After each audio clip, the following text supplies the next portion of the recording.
Tiger, इस कमीने का चेहरा मत भूलना। अभिनव चिल्लाया और की नींद टूटी और उसने देखा कि वो एक अनजान लड़की के बगल में लेटा हुआ था। कौन हो तुम मेरे कमरे में क्या कर रहे हो? तुमने मेरे साथ क्या किया? वो 20 साल में। शेम ऑन यू बहना, मुझे तो तुम्हारे कैरेक्टर पर हमेशा से डाउट था। अब पता है दादाजी को उनकी पोती की ये जो रंग रलियां चल रही है इनका से लाइव टेलीकास्ट दिखाने के लिए मैंने उन्हें यहाँ बुला लिया। मैं जानती तक नहीं इस लड़के को, नहीं जानती भाई।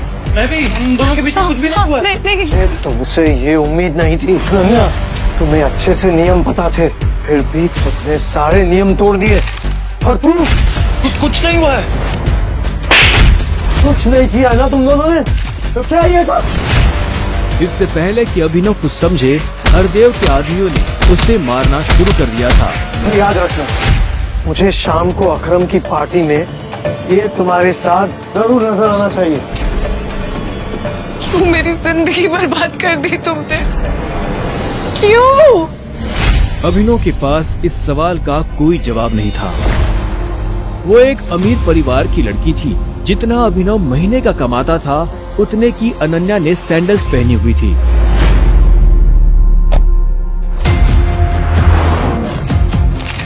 इस अंगूठी को उतार दो प्लीज, बहुत गंदी लगी। सॉरी पर ये अंगूठी मेरा सब कुछ है।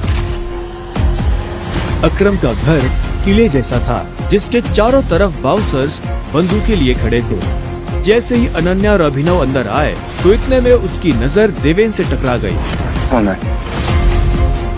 तुम यहाँ क्या कर रहा है साले? ना पागल हो गई हो तुम? इस सड़क छाप में ऐसा क्या देख लिया? किससे शादी कर ली? जुबान संभाल के बात कर, नहीं तो क्या कर लेगा तू? क्या कर लेगा? क्या हो रहा है यहाँ? अकरम सर देखिए इस आदमी, ये क्रिमिनल है, जबरदस्ती अपनी पार्टी में घुसा है। ये मेरे पति है। अकरम को अनन्या की बात पर विश्वास नहीं हुआ। तुम इस पार्टी में इनवाइटेड नहीं हो। इससे पहले कि मैं पुलिस को बुलाऊं, चले जाओ यहाँ। Thank you Akram sir. Ananya तुम भी इससे दूर रहो, साला गरीब कहीं का। रुको, मुझे तुमसे कुछ जरूरी बात करनी है, अकेले में। अच्छा चलो, मैं तुम्हारी ये अंगूठी देखना चाहता हूँ। टाइगर, आखिरकार मैंने तुम्हें ढूंढ ही लिया टाइगर। 18 सालों से मैं तुम्हें ढूंढने की कोशिश कर रहा हूँ। तुम हमारे टाइगर हो, हमारी हजारों करोड़ों की एम्पायर की वारिस, जिसे हम 3 दोस्तों ने मिलकर शुरू किया था। मैं, तुम्हारे पापा संजय गढ़वाल और राणा अग्निहोत्री। अब तुम आ गए हो तो इस कंपनी की भाग दौड़ तुम संभालोगे।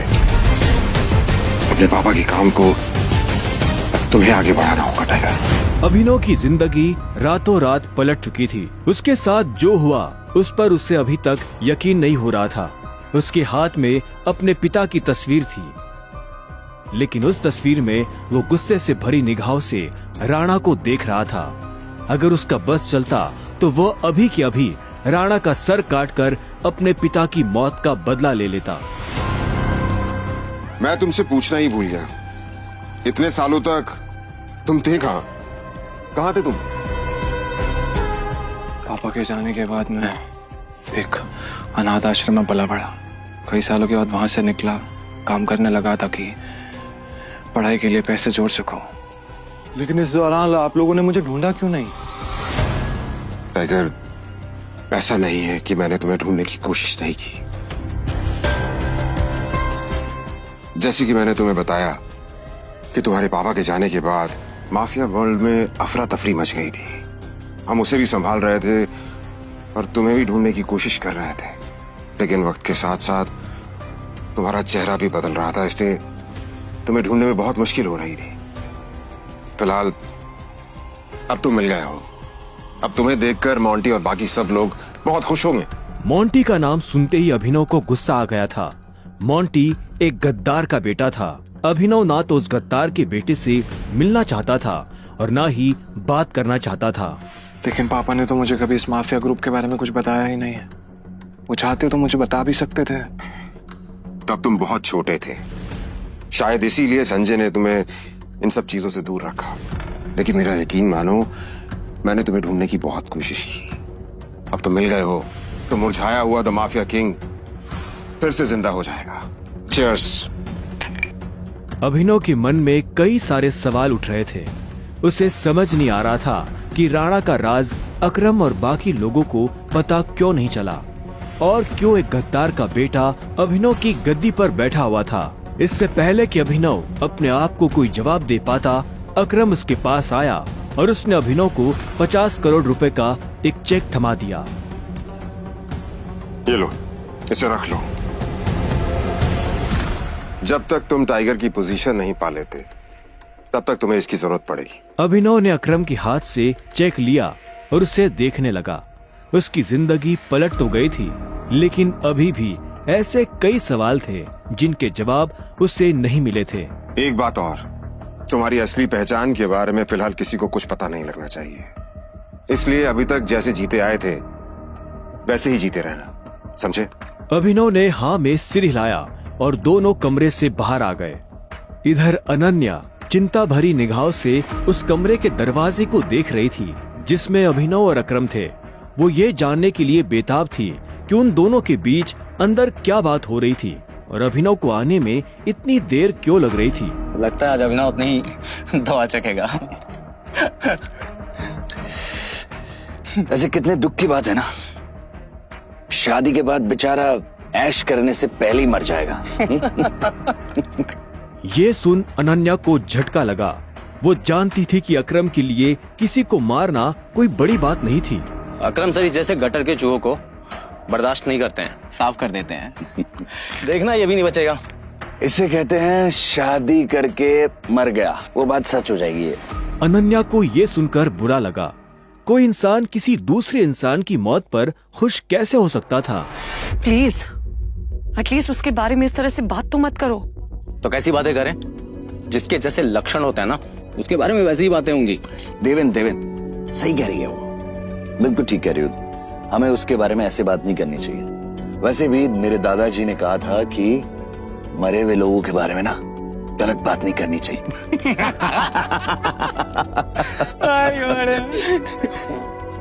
इससे पहले कि अनन्या कुछ कहती, अकरम अभिनव को लेकर बाहर आ रहा था। अभिनव के बदन पर एक छोटी सी खरोच भी नजर नहीं आ रही थी। जब देवेन और सनी ने ये देखा तो उनका मुंह हैरानी के मारे खुला का खुला रह गया। इसे देख के तो लग ही नहीं रहा है कि अकरम सर ने इसे हाथ भी लगाया है। वैसे जितनी देर तक ये दोनों कमरे के अंदर थे अब तक तो इसकी नाक टूटी हुई होनी चाहिए थी, पर ये तो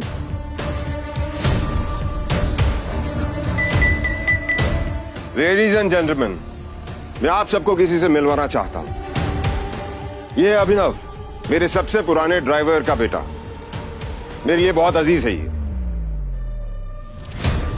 अकरम ने जैसे ही अभिनव का सबसे परिचय करवाया तो देवेन और सनी खुश हो गए, लेकिन अनन्या को ये सुनकर झटका लगा। Enjoy the party please. इतने में अकरम ने कहा और अभिनव को अकेला छोड़ बाकी लोगों से मिलने के लिए निकल गया। देवेन और सनी को अभी तक समझ नहीं आ रहा था कि अकरम अभिनव को इतना भाव क्यों दे रहा था। अभिनव को इस बात से कोई लेना देना नहीं था कि सनी और देवेन उसके बारे में क्या सोच रहे थे। उसकी आंखों के सामने बस रह रहकर अपने पिता की शक्ल आ रही थी। उसे वो रात याद आ रही थी जिस रात को राणा ने संजय को गोली मारी थी। अभिनव को ये भी याद आया कि उसे खुद भी गोली लगी थी, लेकिन उसकी किस्मत अच्छी होने की वजह से वो बच गया था।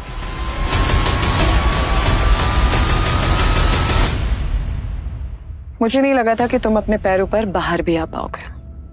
अच्छा, तुम्हें मेरी इतनी चिंता हो रही थी? ओ प्लीज, मुझे चिंता नहीं हो रही थी, बस तुम्हें तो अपनी चिंता होनी चाहिए ना। अगर जिंदा रहना चाहते हो तो थोड़ा बच कर रहो। अकरम सर ने तेरे अंदर क्या बात की बता।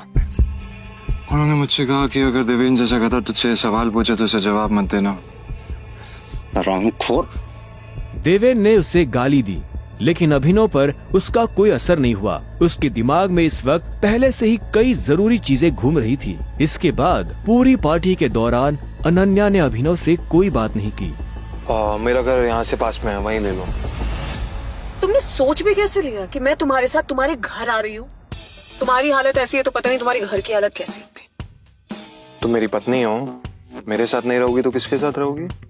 सुनो, अपनी ये 2 कौड़ी का लॉजिक ना अपनी जेब में रखो। पहले तुम मुझे ये बताओ, तुम मेरे बिस्तर में कैसे आए? ये सवाल तो मैं भी तुमसे पूछना चाहता हूँ। अच्छी बात है, लेकिन मैं तुम्हारे साथ तुम्हारे घर रहने नहीं आ रही हूँ, मैं अपने घर जा रही हूँ, ठीक है?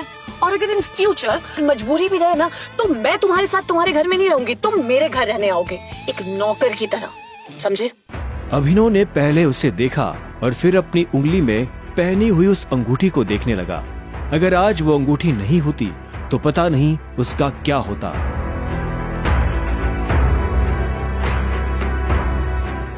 अगली सुबह जब अभिनव का अलार्म बजा, तब वो फिर से वही सपना देख रहा था। अलार्म की आवाज सुन वो झटके से उठा और अपने बिस्तर पर बैठ गया। उसने उठते ही मन ही मन सबसे पहले अकरम को धन्यवाद दिया, जिसने उसके पिता की कंपनी को इतने सालों बाद भी जिंदा रखा, लेकिन साथ ही उसे अपने पिता को खोने का मलाल भी था। इसी ख्याल के साथ अभिनव बिस्तर से उठा और अपने काम पर जाने के लिए तैयार होने लगा। अकरम के हिसाब से उसकी डिलीवरी बॉय की जॉब उससे अपनी पहचान छुपाने में काफी मदद कर सकती थी। अभिनव ने अपनी जेब में अकरम का दिया हुआ चेक डाला और घर से निकल गया। 1 घंटे बाद जब वो अपनी बाइक से ऑफिस आया और कॉरिडोर में चलने लगा, तो उसे पीछे से आवाज आई। A delivery boy! यह आवाज उसके साथ काम करने वाले हरीश की थी। उसे ऑफिस में अपना काम करने की नहीं, अभिनव को चिढ़ाने की तनख्वाह मिलती थी। क्या हुआ, कुछ काम है? मुझे देर हो रही है। हाँ, अबे तुझे किसी मीटिंग में जाना है, बॉस तुझे बुला रहा है। और भाई, कल तू कहाँ चला गया था बिना बताए? अपने बाप की बारात में गया था क्या? ये सुन अभिनव की नसें गुस्से में फटने को आई थी। वो चाहता तो अभी हरीश के सारे दांत एक मुक्के में अलग कर सकता था, लेकिन उसने अपने आप को शांत किया और उसकी बात का जवाब दिए बिना अपने बॉस के कैबिन की तरफ बढ़ने लगा। Good morning sir. ऐसा क्या है गुड इस मॉर्निंग में? अभिनव के पास इस सवाल का कोई जवाब नहीं था। ऐसे में उसके बॉस ने आगे कहा, कल तुम बिना बताए चले कैसे गए? अभिनव के पास इस बात का भी कोई जवाब नहीं था। वो चाहता तो अपने बॉस को कोई बहाना बनाकर टाल सकता था, लेकिन अभिनव झूठ नहीं बोलना चाहता था। कल कितनी सारी डिलीवरी थी, तुम्हारी वजह से हमारा कितना नुकसान हुआ तुम्हें पता है? पर सर मुझे महीने में कैजुअल लीव तो मिलती है, तो शट अप! काम तो तुमसे होता नहीं है, बस बहस करने चले आते हो। ये कंपनी तुम्हारे बाप की है। ये सुनते ही अभिनव का पारा गर्म हो गया था। उसने गुस्से में अपनी मुट्ठी भींच ली और घूरते हुए अपने बॉस को देखने लगा। घूर क्या रहा है? अपना सामान बांध और निकल यहाँ से। You are fired!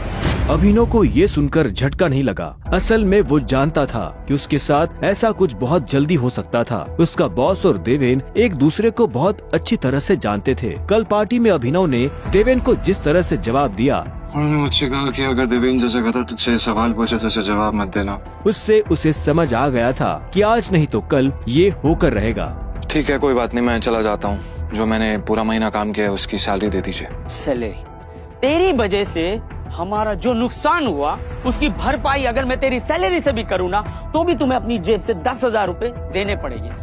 शुक्र मना कि वो मैं तुझसे नहीं मांग रहा, इसलिए चुपचाप निकल यहाँ से। क्या बोल रहे हो सर आप? क्या मेरे एक दिन आने में आपका 25,000 का नुकसान हो गया? मैं तब तक यहाँ से नहीं जाऊंगा जब तक मुझे मेरी सैलरी नहीं मिल जाएगी। सैलरी दीजिए। सैलरी? रुक, अभी देता हूँ तुझे तेरी सैलरी।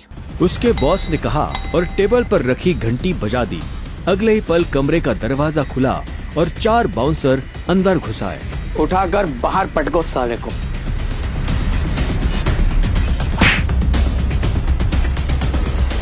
बॉस के मुंह से ये सुनते ही वो चारों अभिनव पर धावा बोलने के लिए टूट पड़े, लेकिन इससे पहले उनमें से कोई अभिनव पर हमला कर पाता, अभिनव ने उन्हें पटकनी दे दी थी। उसने किसी का हाथ तोड़ा तो किसी का पाँव, किसी के पेट में मुक्का मारा तो किसी के पेट पर लात। देखते ही देखते बॉस के सारे आदमी ढेर हो गए थे। बॉस ये देख भौचक्का रह गया था। अभिनव अब सीधा बॉस के पास आया और उसकी गर्दन पकड़कर बोला, सैलरी। बॉस ने घबराहट में अपने ड्रॉर से कैश निकाला और कांपते हाथों से अभिनव को थमा दिया। अभिनव ने कैश देखा और बॉस की गर्दन छोड़ वहाँ से बाहर निकलने लगा। इससे पहले कि वो बाहर आता, उसने बॉस की आंखों में देखा और बोला, और एक बात याद रखना, अगर आज के बाद किसी के बाप पे गया ना तो गर्दन तेरी होगी, पंजा मेरा। ये सुन बॉस के होश उड़ गए थे। उसे पता था कि अभिनव एक गुस्सैल आदमी है, लेकिन उसने कभी उसका गुस्सा देखा नहीं था। इधर अभिनव भी जब ऑफिस से बाहर आया तो उसे एक अनजान नंबर से फोन आया। अभिनव ने फोन उठाया। हेलो, कौन? टाइगर, अकरम, हाँ कहिए। मुझे तुम्हें किसी से मिलवाना है, वो भी हमारे माफिया वर्ल्ड का एक बहुत बड़ा नाम है, और साथ ही साथ तुम्हारे पापा और मेरा जिगरी यार भी, बलराज। मैं चाहता हूँ कि बलराज को पता चल जाए कि हमारा टाइगर वापस लौट आया है, इसलिए शाम को साथ में डिनर करेंगे होटल सफायर में। एड्रेस तुम्हें भेज रहा हूँ, ठीक है? सी या, बाय। क्या आपको सच में लगता है मुझे बलराज जी से मिलना चाहिए? वो अभी तक बलराज के नाम से कांप रहा था। अकरम भी उसकी घबराहट समझ गया था। बलराज जी, सिर्फ बलराज कहो, तुम टाइगर हो यार, और जंगल में सारे जानवर टाइगर के नाम के आगे जी लगाते हैं, लेकिन टाइगर कभी किसी जानवर के नाम के आगे जी नहीं लगाता। चलो शाम को मिलते हैं, बाय। अकरम के मुंह से ये बात सुनते ही अभिनव का कॉन्फिडेंस बढ़ गया था। वो अब उस टाइगर जैसा महसूस कर रहा था जो जू से निकलकर जंगल में आ गया हो। अभिनव अपने पुराने ऑफिस से निकलने के बाद अपने घर आ गया था। वो इतने आराम से अपने बिस्तर पर आखिरी बार कब लेटा था उसे याद ही नहीं था। वो बड़ी एक्साइटमेंट के साथ कमरे के दरवाजे की तरफ देख रहा था। Pizza delivery. सर, ऑर्डर सिर्फ 500 का था, आपने मुझे 1000 क्यों दिए? तुम डिलीवरी वाले बहुत मेहनत करते हो दोस्त, ये 500 रुपए तुम्हारी टिप। Thank you sir. इधर अभिनव उस पिज्जा बॉक्स को ध्यान से देख रहा था। उसे याद नहीं आ रहा था कि उसने आखिरी बार पिज्जा कब खाया था। वैभवी और अपने लिए घर लेने के चक्कर में उसने अपनी कितनी इच्छाओं को मारा था, इसका एहसास उसे आज हो रहा था, लेकिन अब वो रुकने वाला नहीं था। शाम को अभिनव होटल सैफायर जाने के लिए तैयार होने लगा था। उसने ग्रे कलर की शर्ट और ब्लैक कलर की पैंट पहनी थी। अभिनव के पास पहनने के लिए इससे अच्छा और कुछ नहीं था। जैसे उसने होटल को बाहर से देखा तो देखता ही रह गया। उसने आज तक इतने बड़े होटल को इतने पास से नहीं देखा था। रुको, अंदर का जा रहा है? अंदर ही जा रहा हूँ, क्या दिक्कत है? अंदर जाना है तुझे? तुझे क्या लगता है कि मैं तुझे अंदर जाने दूंगा? क्यों नहीं जा सकता मैं अंदर? अभिनव समझ गया था कि चीफ सिक्योरिटी ऑफिसर उसके कपड़े देखकर उसे जज कर रहा था। सुन, मैं तेरे जैसे लोगों को बहुत अच्छे से जानता हूँ, फालतू का तमाशा मत कर, निकल यहाँ से। कैसे जानता है तू मुझे? रिश्तेदार है मेरा। जब मैं अंदर जाने के लिए आया हूँ तो वापस क्यों जाऊंगा? ये होटल क्या तेरे बाप की है? बोलना। ये सुनते ही अभिनव का माथा गर्म हो गया, लेकिन उसने गुस्से में कुछ नहीं किया। वो शांत रहा ताकि लोगों का ध्यान उसकी तरफ ना जाए। अभिनव 2 कदम पीछे हटा और उसने फोन निकालकर अकरम को फोन मिला दिया। हाँ टाइगर, कहाँ पहुँचे? मैं ये होटल की एंट्री पे हूँ अकरम। हमारा टेबल नंबर क्या है? Table number? अरे मैं इस होटल का मालिक हूँ, मुझे टेबल बुक करने की जरूरत नहीं है। तुम अंदर जाओ और आराम से बैठो, बस मैं पहुँचने ही वाला हूँ। मैं अंदर नहीं जा पा रहा हूँ। यहाँ पे कोई ये सिक्योरिटी वाला खड़ा है, वो कह रहा है कि मेरे जैसे इंसानों को अंदर नहीं जाने देता है। कौन है ये कथा? तुम एक काम करो, बस 10 मिनट में मैं पहुँचने वाला, तुम वेट करो, ठीक है? और ये इस ऑफिसर की वजह से मैं तुमसे माफी मांगता हूँ। ठीक, नहीं कोई बात नहीं। क्यों, बहुत हीरो बन रहा था ना? मैंने कहा था मैं तुझे अंदर जाने नहीं दूंगा। अगर प्रधानमंत्री को भी कॉल करेगा ना तब भी नहीं, समझा? चल निकल यहाँ से। अरे वो देखो, तुम्हारा निठल्ला एक्स। आजा मजे लेते इसके।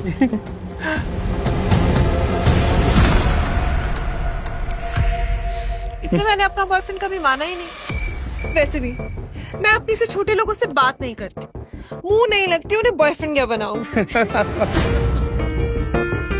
तुम छोटे आदमी के मुंह नहीं लगती होगी, लेकिन ये छोटा आदमी तुम्हें एक सलाह देना चाहता है। इंसान की पहचान उसकी जुबान से होती है। जुबान संभाल के बात करो, वरना किसी दिन यही जुबान तुम्हारी जान ले लेगी। वाह, क्या बात कही है। ताली बजा।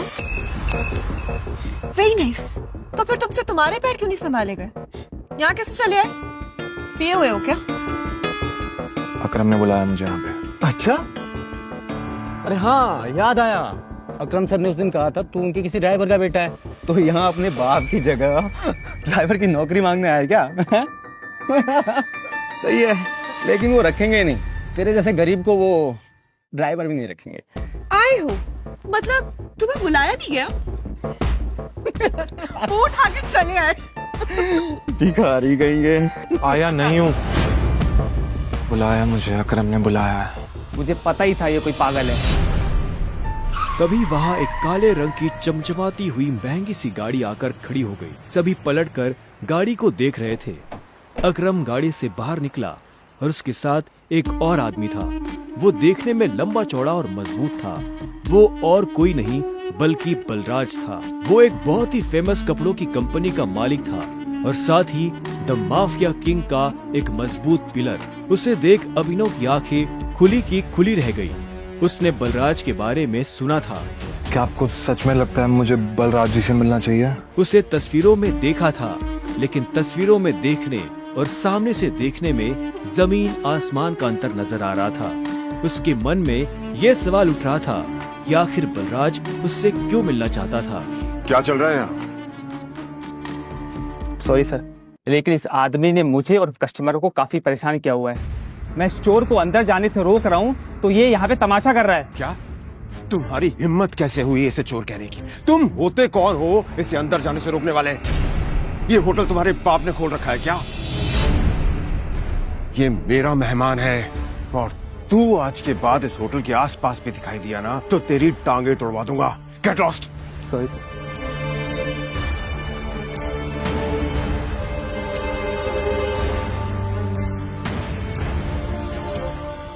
I'm sorry टाइगर, इस बेवकूफ की वजह कोई से। बात नहीं, असल में तो छोटा आदमी का दुश्मन बना हुआ है आजकल। आओ चलो। अकरम ने अभिनव को अपने साथ अंदर आने का इशारा किया। अभिनव अकरम के पीछे चला जा रहा था। उसे महसूस हो रहा था कि बलराज भी अपने भारी भरकम पैरों के साथ अभिनव के पीछे आ रहा था। कुछ देर के बाद वो होटल के एक आलीशान से कमरे के बाहर आ चुके थे। इससे पहले कि वो अंदर जाते, होटल का मैनेजर उनके पास आया और बोला, good evening sir, welcome sir, can I get something for all of you?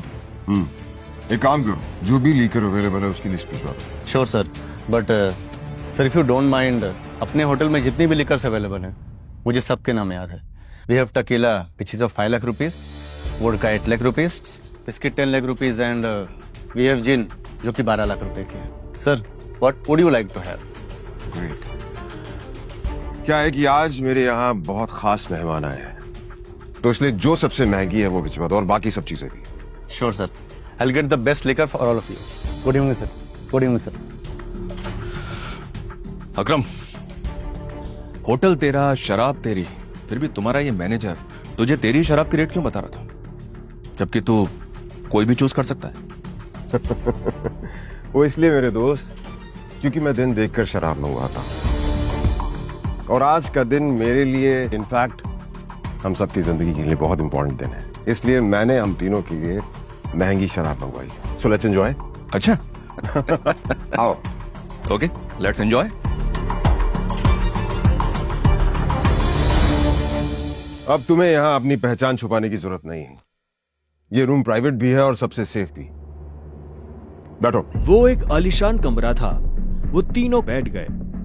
तब अभिनव बलराज को बहुत ध्यान से देख रहा था।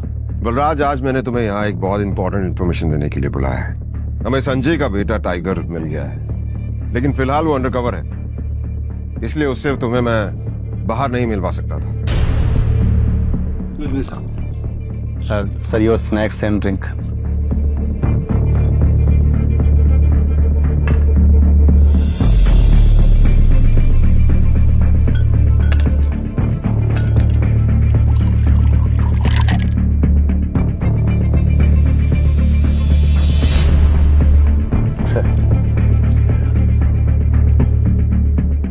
Sure.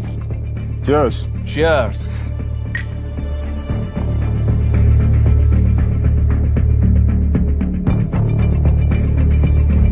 तो यही है टाइगर?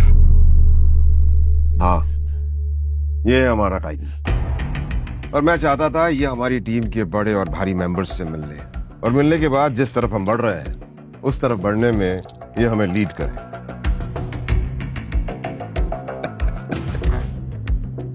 माफ करना दोस्त, पर मुझे थोड़ी हंसी आ रही। वो क्या है ना, सब कुछ तो तू ही बोल रहा है। हमारा ये टाइगर गूंगा है क्या? हाँ बलराज, तुम्हें टाइगर के बारे में इस तरह से बात नहीं करनी चाहिए। माफ करना दोस्त, माफ करना। बोलना अच्छी लगी मुझे तुम्हारी। अच्छा,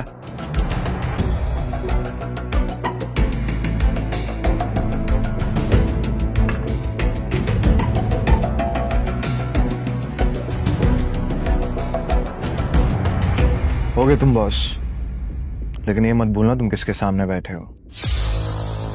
टाइगर हूं मैं। टाइगर ना ही चुप रहता है, ना ही धीरे बोलता है। टाइगर सीधा धाड़ता है।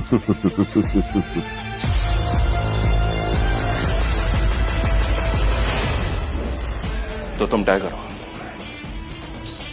ठीक है। तो टाइगर ये बताओ, इतने सालों से कहां थे तुम?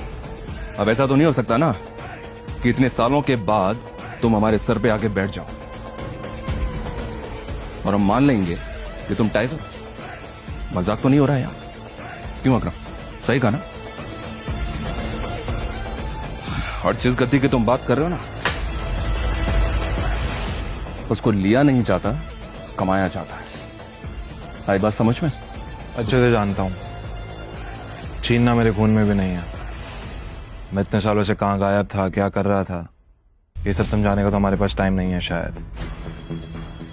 और रही बात कि मैं टाइगर हूं या नहीं हूं, ठीक है, तुम तरीका बताओ, साबित कर दूंगा। शाबाश, ये हुई ना बात। अकरम ने मुस्कुराते हुए अभिनव को देखा। उसकी आंखों में अभिनव के लिए गर्व की भावना झलक रही थी। उसने जितना सोचा था, अभिनव उससे भी खूंखार था, लेकिन बलराज के माथे पर शिकन बरकरार थी। उसकी आंखों से पता चल रहा था कि वो इतनी जल्दी अभिनव को टाइगर नहीं मानने वाला था। वैसे भी पूरे ग्रुप में अगर बलराज किसी चीज के लिए जाना जाता था तो वो थी उसकी जिद। वो इस बात को नहीं पचा सकता था कि कल को एक बच्चा उसके सर पर बैठकर राज करे। सिर्फ अकरम की शाबाशी से काम नहीं चलेगा प्यारे, पर मैंने अभी एक्सेप्ट नहीं किया है कि तुम टाइगर हो। तुमने कहा कि तुम साबित कर सकते हो कि तुम टाइगर हो, तो ठीक है, मैं तुम्हें चैलेंज देना चाहता हूं। ये क्या कह रहे हो तुम? Relax Akram, relax. Let's fight,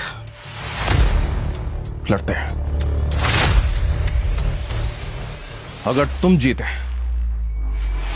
तो हम मान लेंगे कि तुम टाइगर हो, लेकिन अगर तुम हारे तो हमसे कुछ पैसे लेना और गुड़गांव से कहीं बहुत दूर जाकर सेटल हो जाना। बलराज, क्या कह रहे हो तुम? ये सही नहीं है।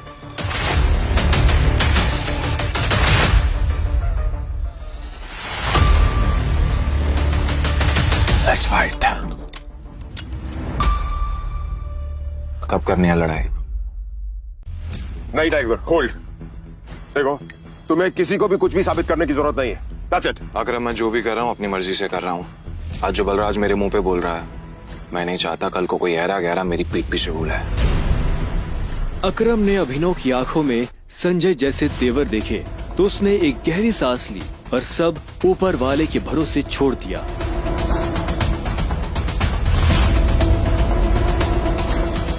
लगभग 1 घंटे के बाद बलराज अभिनव और अकरम के साथ अपनी प्राइवेट एरेना में आ गया था।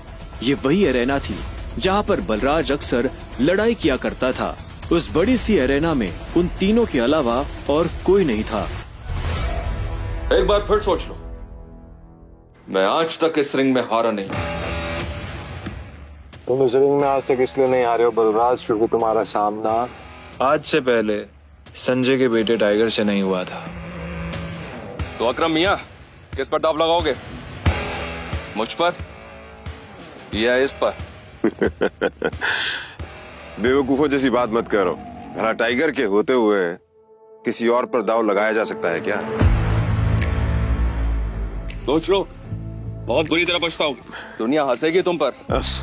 मुंह दिखाने लायक नहीं रहोगे। चलो फाइट शुरू करते हैं। अभिनव ने बलराज को ऊपर से नीचे तक देखा। वो देखने में भारी था और अभिनव उसके इसी भारीपन पर वार करने वाला था। दोनों के बीच लड़ाई शुरू हुई। उसने जैसे ही अभिनव पर पहला मुक्का मारा तो अभिनव एक बार को सन रह गया। और एक बात हमेशा याद, अपनी आखिरी सांस तक लड़ना है। समझ गया ना टाइगर? ये किसको लेकर आ गए? ये हम पे राज करेगा? हाँ, मैंने कहा था ना कि कोई भी हमारे सर पे आकर बैठ जाएगा और बोलेगा कि मैं टाइगर हूं, और हम मान लेंगे? बिल्कुल नहीं। Come on. उसका मुक्का अभिनव की नाक तोड़ता उससे पहले ही अभिनव को होश आ गया और उसने अपना सर नीचे झुका लिया। बलराज का मुक्का खाली गया और वो पलटकर अभिनव को देखने लगा। अभिनव गंभीर था। उसे याद आ रहा था कि बचपन से ही उसके पिता संजय ने उसे लड़ना सिखाया था। बलराज को इस बार गुस्सा आया। वो फिर से तेजी से अभिनव की तरफ बढ़ा और अभिनव ने झुक करके उसके पैर पर लात मार दी। बलराज अपने आप को संभाल नहीं पाया। अरे बलराज, सरेंडर कर दो। क्यों अपना रिकॉर्ड खराब कर रहे हो? मैं बाहर किसी से नहीं कहूंगा कि तुम टाइगर से हार गए। बलराज एक के बाद एक अभिनव पर मुक्के बरसाना शुरू कर दिए। अभिनव ने अपने आप को उसके मुक्कों से बचाया।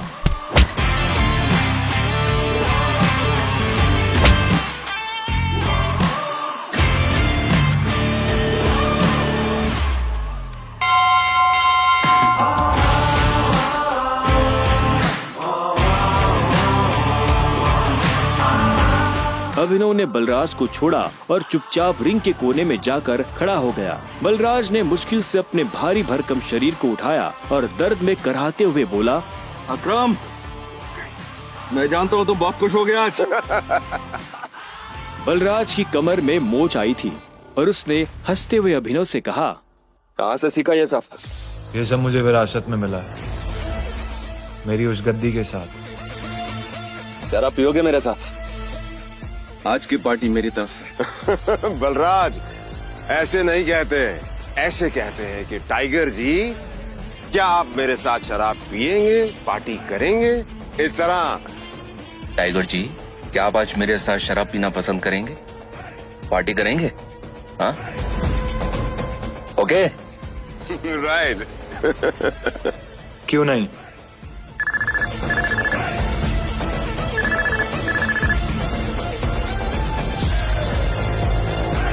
हाँ नन्ना। देखो, मेरे मम्मी पापा आ गए हैं। जो कुछ भी हुआ है उन्हें सब पता चल चुका है। वो तुमसे मिलना चाहते हैं तो तुम जहाँ भी हो अभी कभी घर आओ। क्या अभी? हाँ, तो इतनी हैरान होने की जरूरत नहीं है। जो किया अब उसे भुगतो। वैसे अकरम, मैं अकरम, बलराज, अभी तुम लोगों के साथ नहीं चल पाऊंगा। मुझे घर पहुंचना है, मेरे ससुराल, मेरे सास ससुराल ना। ससुराल? तुम्हारी शादी कब हुई? लंबी कहानी है, कभी और बताऊंगा। सब ठीक तो है ना? हमें मोंटी को बुलाकर बता देना चाहिए कि नहीं बलराज, अभी फिलहाल इसकी असली पहचान किसी के बारे में पता नहीं चलना चाहिए, और किसी को पता नहीं चलना चाहिए कि टाइगर लौट आया है। ठीक है? मोंटी जो कर रहा है उसे करने दो। चलो मैं निकलता हूँ। और अकरम, तुम्हें याद है ना मुझे वो नई नौकरी के लिए? डोंट वरी, तुम्हारा काम हो जाएगा। ये सुन अभिनव ने अकरम और बलराज से हाथ मिलाया और वो बाहर आ गया। उसने अपने जाने के लिए एक कैब बुक कर ली थी। टाइगर, ये लो। ये वही शराब है जो हमने होटल में पी थी। अपने सास ससुर को जाकर पिला देना, उनकी 7 पुश्तों में किसी ने नहीं पी होगी। इस सब के लिए थैंक यू अकरम। तुम्हें भी वापस आकर हमारी उम्मीदें जिंदा करने की।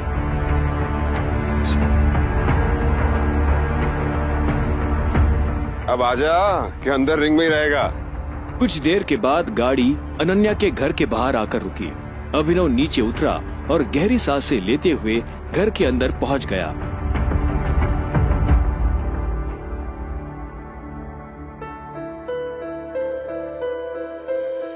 नमस्ते मम्मी जी, नमस्ते पापा जी। ये मैं आप लोगों के लिए लेकर आया था। अरे वाह,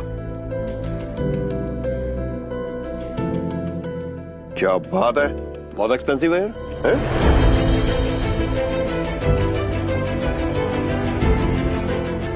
क्या खुशबू है, देख।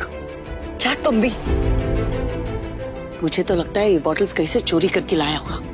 तुम्हें लगता है इसके जैसा आदमी इतनी महंगी शराब अफोर्ड कर पाएगा? और तुम ये सब क्यों लाए हो यहाँ पे? हमारे बेटे के साथ जबरदस्ती करने के बाद हमें रिश्वत देना चाहते हो तुम? वो भी चोरी की हुई शराब? सॉरी, लेकिन ना ही मैंने किसी के साथ जबरदस्ती की और ना ही कोई चोरी की है। अच्छा, तो फिर मेरे बेटे के साथ तुम्हारा भूत सोया हुआ था? तुम ये सब इसलिए कर रहे हो ना ताकि तुम मेरे बेटे की जायदाद हड़प कर सको? तुमने कहा तुम और कहा मेरी बेटी। अभिनव को ऐसा लगा जैसे उसके सीने में किसी ने छुरा घोंप दिया हो। कोई भी उसकी बात सुनने को राजी ही नहीं था। हाँ, ये बात ठीक है कि वो अनन्या के साथ एक बिस्तर पर सोया था, लेकिन उसने ये सब जानबूझकर नहीं किया था। उसे खुद नहीं पता था कि वो अनन्या के कमरे में कैसे पहुंच गया। अगर उसे पहले से ये सब पता होता तो वो कभी ऐसा नहीं करता। पर आखिर में अभिनव ने कोई सफाई नहीं दी। उसे पता था कि कोई फायदा नहीं होगा। गूंगे हो? मुंह में जुबान नहीं है तुम्हारे? शर्मिला, बैठ। अभिनव, बैठ जाओ। शर्मिला अभी भी गुस्से में उसे देख रही थी। अभिनव बैठा और राजीव ने आगे कहा, तो वहाँ जो कुछ भी हुआ है हमें उसके बारे में सब कुछ पता है और अनन्या को भी ये मालूम नहीं है कि उसके साथ कैसे हुआ है। लेकिन मुझे ऐसा लगता है कि वहाँ पे कोई बहुत बड़ी गड़बड़ हुई है। चलो, अब जो कुछ भी है, तुम्हारे और अनन्या का रिश्ता तो बदल नहीं सकते। वैसे भी जो कुछ हुआ उसका उसे मलाल नहीं था। अगर वो अनन्या से नहीं मिलता तो वो अकरम से कभी नहीं मिल पाता। साथ ही वो बाहर की दुनिया में अनन्या का नाम भी खराब नहीं होने देना चाहता था। ऐसे में वो भी नहीं चाहता था कि ये शादी टूटे। तो अभिनव, तुम क्या करते हो? मैं एक डिलीवरी बॉय का काम करता था और आज मुझे नौकरी से निकाल दिया गया। उसके ये शब्द किसी बॉम्ब की तरह उन दोनों पर गिरे। इससे पहले कि शर्मिला कुछ कहती, राजीव ने कहा, अभिनव, तुम्हें जल्द से जल्द नौकरी ढूंढनी पड़ेगी और वो भी अच्छी वाली। तभी तुम मेरी बेटी के साथ लीगली शादी कर सकते हो।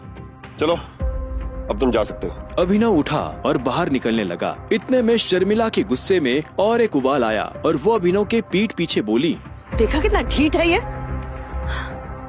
ओवर कॉन्फिडेंस तो देखो इसका।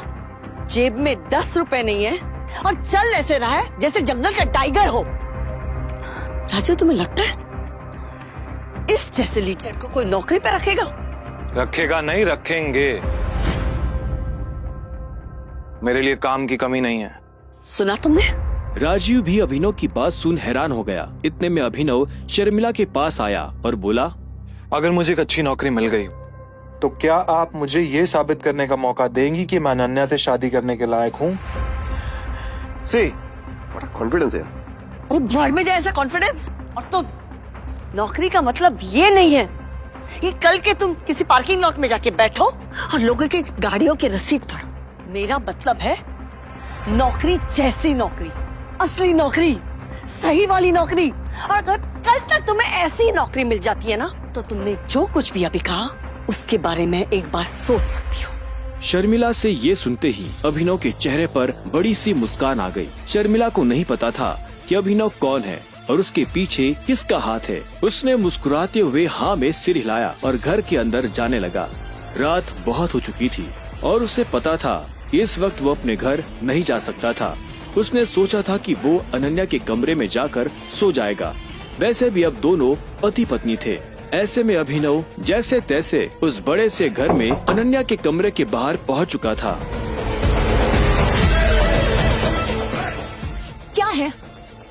रात बहुत हो गई, मैं अपने घर नहीं जा सकता, मुझे सोने के लिए जगह चाहिए। तो क्या, तुमने मुझे अपने मम्मी पापा से मिलने के लिए बुलाया था ना, तो तुम ही जगह दो सोने की। हेलो, तुम्हें क्या लगता है मैं फिर से तुम्हें अपने कमरे में आने दूंगी? तो मैं और कहाँ जाऊंगा? मुझे नहीं पता, जो करना करो, बट पैर हटाओ वरना मैं तोड़ दूंगी। अभिनव पहले तो नहीं डरा, पर जब दरवाजा उसके पैर को छूने ही वाला था कि उसने अपना पैर पीछे खींच लिया। अनन्या ने दरवाजा बंद किया और दूसरी तरफ से चिल्लाते हुए बोली, नौकरों की जगह ना मालिकों के कमरों में नहीं, घरों के स्टोर रूम्स में होती है। ये सुनते ही अभिनव को बुरा लगा, पर वो कर भी क्या सकता था। उसने बस बंद दरवाजे को देखा और हताशा से अपना सिर हिलाने लगा। अब आगे क्या होने वाला था, कहाँ सोने वाला था अभिनव, और क्या उसे इस घर में कभी इज्जत मिल पाएगी, और क्या होगा जब अनन्या के घर वालों को अभिनव की असली पहचान के बारे में पता चलेगा। आगे की कहानी जानने के लिए बस अपनी स्क्रीन पर नीले बटन को क्लिक करें, फिर प्ले स्टोर खोलने के बाद पॉकेट FM ऐप इंस्टॉल करें और फिर अपने मोबाइल नंबर से रजिस्टर करें। अब आप पॉकेट FM की ढेरों मजेदार कहानियां सुन सकते हो। सुनने के लिए तुरंत डाउनलोड करें पॉकेट FM और सुने ये दिलचस्प कहानी द रिटर्न ऑफ टाइगर, बिल्कुल मुफ्त।